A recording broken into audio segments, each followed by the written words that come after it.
If you don't understand your data, you don't understand Facebook ads. It doesn't matter how good your creative is or how big your budget is. We took a brand from $48,000 a month to $108,000 a month, more than doubling revenue with essentially the same ad spend. Another client was doing $500,000 a month before us, and within 90 days was doing $730,000 a month, all with the same ad spend. And we didn't do that with a secret audience or fueling Andromeda with creative every week. We did it by reading the numbers most people running ads never look at, because most brands aren't really running Facebook ads. They just upload creatives, they let the algorithm sort it out, and they hope. And the day it stops working, they start guessing. They launch new creatives, new audiences, more budget, none of it based on a number they can see. So in this video, I'm going to show you the exact numbers I look at in the exact order I look at them to find what's actually broken. Once you can read this, you can stop guessing. You'll know where every dollar is going and why.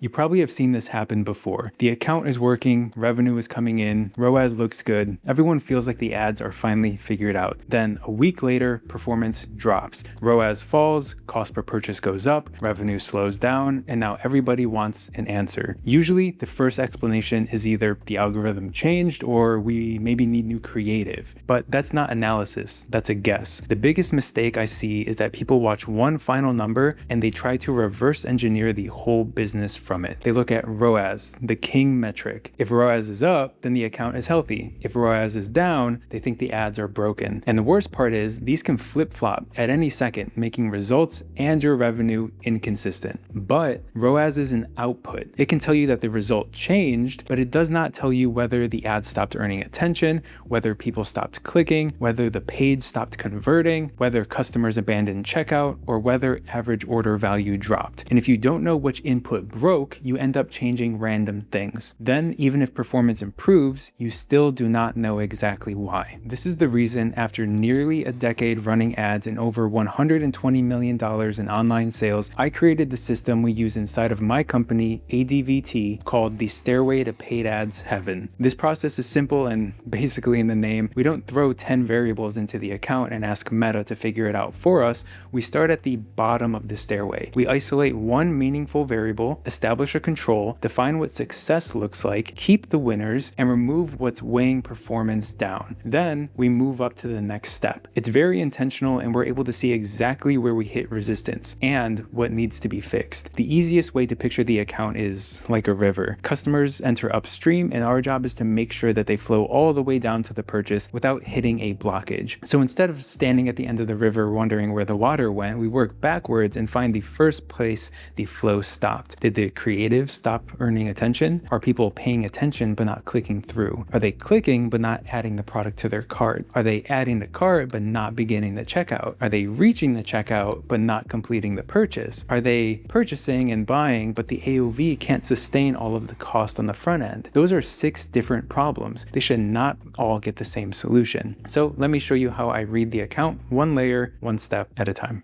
The first layer is the creative. Before I blame the website, the offer, the landing page, or the checkout, I need to know whether the ad is doing its job in getting people to the website and, more importantly, stopping the scroll. At this level, I'm mainly looking at 3 numbers. I'm looking at CTR all, link click-through rate, and CPM. You can see in this account that an ad almost getting $14,000 of spend was also getting a 5 return on ad spend. Most people would leave this because the overall campaign is at a 4 times return, and to some people this is a massive win. But when I took a look at this, I saw a missed opportunity, and winning ads were not getting the spend they deserved. Once we were able to identify the top ads using our system and focus the spend and cut the fat, we were able to hit a 6 times return on ad spend and a $7 lower cost per purchase basically overnight, giving us margin and more breathing room in the account. Now, how I chose those ads is part of our process that I mentioned earlier. First, I look at CTR, the beginning of the river and the first engagement point for your brand to the customer. So if I go back here, CTR all lets us know if the ad is doing its job and catching attention wherever it's placing. People are scrolling fast. If the visual or the first hook doesn't catch attention, they will never stay long enough to understand the product or the offer. So you can have the best product in the world, but if you're not catching attention, then no one's going to see it. So when this number is weak, it usually means the creative itself is weak. Maybe the opening takes too long. Maybe the first visual hook is like every other ad in the feed. Maybe we're leading with something that the brand cares about, but not the customer. At that point, I do not need to rebuild the entire campaign or massively discount the product. I need to find an ad that drives stronger first impression. Then I compare that with link click-through rate. An ad can get attention and still fail to create buying interest. People may watch it, react to it, or engage with it, but if they're not clicking through to the website, then the messaging is off. Maybe the product benefit is unclear. Maybe the offer is weak. Maybe the ad is entertaining, but it never creates curiosity around the product. That is very different from an ad nobody stopped to watch. If people are not stopping, I change the hook or visual. If they're stopping, but they're not clicking through, I look at the message, positioning, offer, benefit, and call to action. Then I look at CPM, because performance does not happen in a vacuum. CPM tells me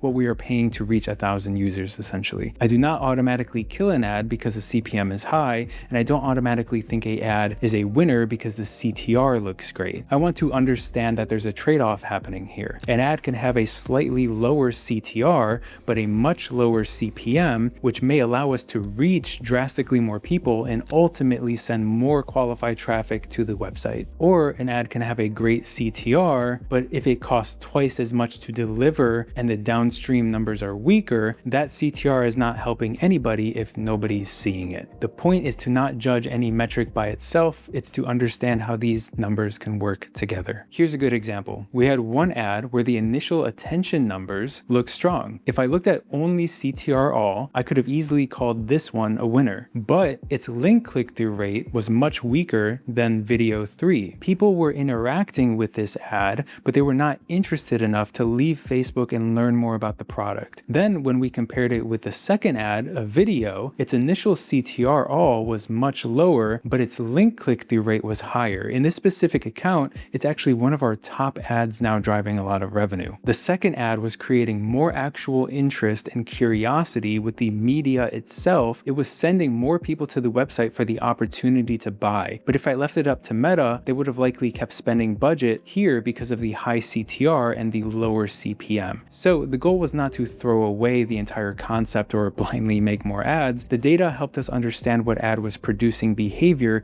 we actually cared about and which one deserved more budget. Doing this properly is a lot of layers to watch on every account, every week. That's exactly what my team does all day. We live inside of this data, so the brand owner does not have to. We've helped over 500 stores, so if you're running an e-commerce brand and you'd rather we find these leaks and fix them for you, then the link to talk to my team is right below. Either way, keep watching because the next layer is where most of the money leaks out.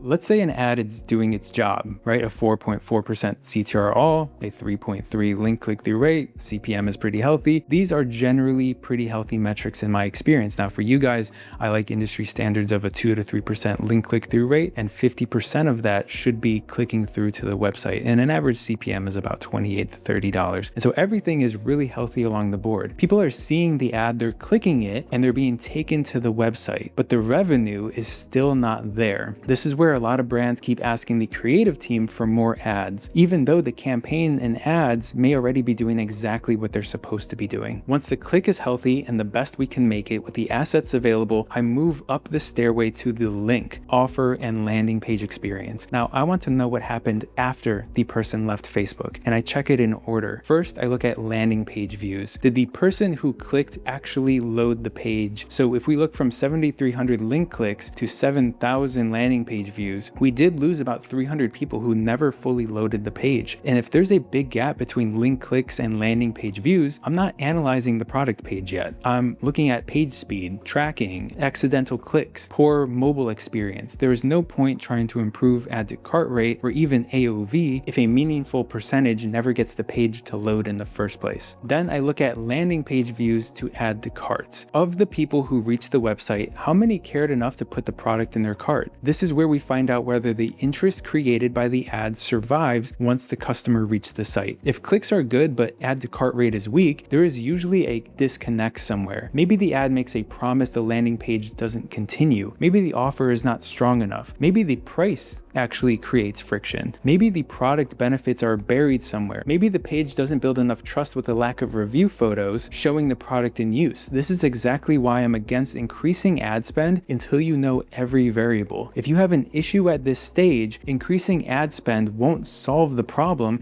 it'll just create more drop off. Next, I look at the movement from cart to checkout. If people clearly want the product, are showing intent, but are not beginning checkout, then something inside the cart experience is actually slowing them down. Maybe shipping costs appear earlier than expected. Maybe the cart is cluttered with upsell apps that I've seen a lot. Maybe the checkout button is not obvious on mobile and you have to kind of scroll down to even see that button at the bottom. Whatever that is, the problem is not fixed by launching another Facebook ad. Then I look at checkout to purchase. At this point, the customer has shown real intent. They clicked the ad, they visited the page, added the product to their cart, and started the checkout process. If they still do not complete the purchase, I'm looking at payment issues, shipping cost, delivery expectations, lack of urgency, missing payment methods, trust, or sometimes a higher AOV just usually requires a few more touch points. Again, each drop off gives us a different direction. I don't just tell the client that their conversion rate is down. That doesn't really help anybody. I want to show them exactly where it's down, what that tells us, and what we should work on next. Because like we've mentioned, each of these stages is a specific part of the consumer journey. And so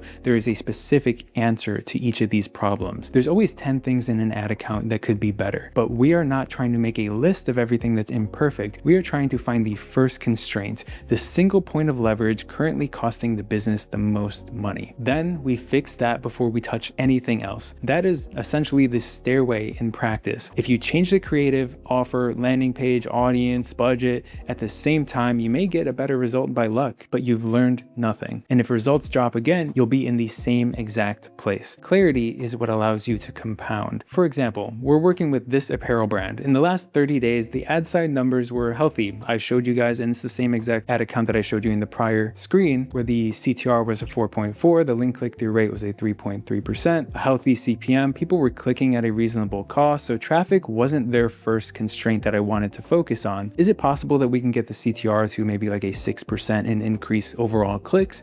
Sure, but I wanted to check downriver to see if there's a bigger point of leverage we can focus on. When we connected with Shopify, we saw sessions were going up due to us finding the right ads, but then the add to cart rate was only 5% here. For context, I like to aim for a 10% add to cart rate for e-commerce businesses. We have a bunch of internal KPIs at ADVT that we like to hit throughout this whole entire process. So customers were curious, they were wanting to learn more, but they were not adding to cart at the rate we needed. 95% of the visitors were actually leaving, and on top of that, only 1 in 7 users who actually added to cart finished their purchase. That told us that the biggest issue was buying behavior on the product page, as well as urgency or something in the funnel, like shipping costs, not letting them complete the purchase. So instead of spending the next month rebuilding campaigns or making new creatives, we focused on improving the funnel here, improving the product page, adding social proof, making CTA more bold, and adjusting our free shipping threshold to see if we can incentivize a little free shipping offer with a higher AOV, which would equal a win-win for the client. Without the full data, they may have kept changing the ads and never touched the thing actually holding revenue back. But even when the ads and funnel are healthy, that does not automatically mean the business is ready to scale, which leads me to my next point. This is where the conversation gets bigger than Facebook ads. A purchase return on ad spend by itself doesn't tell me what a customer is worth or how much gross profit was created, or even how quickly the business got its cash back. You can have purchases coming in and still not have the economics that support more spend. And before I push the budget, there are 4 numbers I need to understand: AOV, CAC, LTV, and payback period. First is average order value, how much an average customer spends when they place an order. And let's say AOV is $30. Most people immediately ask, how do we get the cost per purchase lower? I do too. That's when I look at those inputs we covered earlier. But I'm also asking, how do we get the AOV to 45, 70? Can we create a bundle, add a a quantity upsell, improve the upsell, build a better free shipping threshold, position a higher value product more effectively, because if AOV increases, the ad doesn't even need to perform better for the business to make more revenue and potentially more gross profit. Then I need to know customer acquisition cost. What does it cost the business to actually acquire a customer? And more importantly, what can the business actually afford to pay? And that answer does not come from a generic 2 times or a 3 times return on ad spend target. It comes from margins, customer value, 3PL, operating cost, and cash flow, which will be unique for every brand. So I can't give you a magic number here, because 2 brands can sell the same product at the same exact price and have 2 completely different allowable CACs. Then we have lifetime value. What is that customer worth after the first order? Do they buy once and disappear, or do they come back in 30, 60, 90 days? Is there a replenishment cycle, a subscription, complimentary product? A brand with a strong repeat purchase rate may be able to accept a lower return on the first order, the front end,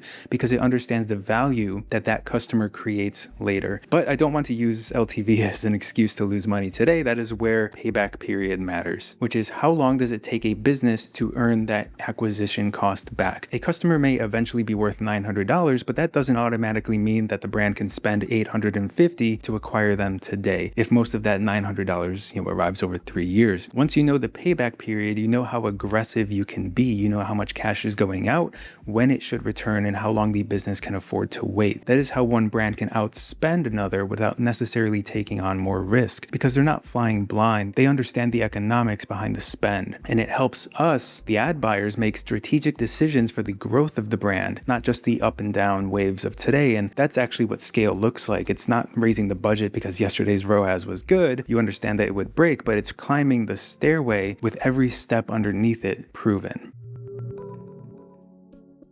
At the start of this video, I said most brands are not really running Facebook ads. They're letting Facebook ads run them. And that's the difference. They see one number and you'll see the entire equation with what we covered. When things go down, you can identify the constraint, make an informed change. You're not a slave to the algorithm anymore. You know where every dollar is going. And that doesn't mean that every campaign will work or every test will work. Performance still goes up and down. The difference is when something changes, you have a process for identifying why, because 2 brands can have the same product and the same ad budget, but the one reading the full equation keeps removing constraints and compounding the winners. The one guessing keeps changing random variables and setting money on fire. So now you can see exactly where an account leaks top to bottom, from the first click all the way down to payback. Reading the data tells you what's broken, but when you're working with a small budget, knowing what's broken and fixing it without spending crazy amounts of money are 2 completely different problems. And that's what I'm breaking down next, how to make every dollar count when you don't have much of it. So I'll see you in the next one.